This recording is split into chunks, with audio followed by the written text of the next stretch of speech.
amsaidie kama kiongozi wa dini, naye akapita pembeni akaenda zake.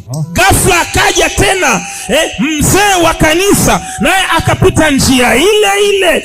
Watu watatu wote ni wakubwa, ni viongozi wa kanisa, lakini wanamwona mtu amepigwa, yuko nusu mfu.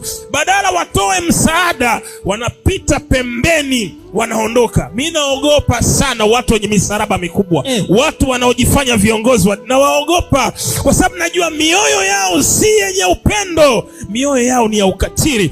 Maandiko anasema akapita Msamaria mwema njia ile ile, naye alipomuona akamhurumia. Msamaria mwema sio kiongozi wa dini. Msamaria mwema sio kiongozi wa kanisa, lakini moyo wake ni moyo ulio safi. Wanaotusaidia sio walokole, wanaotusaidia si watu wetu wa karibu, ni watu wasiotujua, ni watu ambao hatuwafahamu.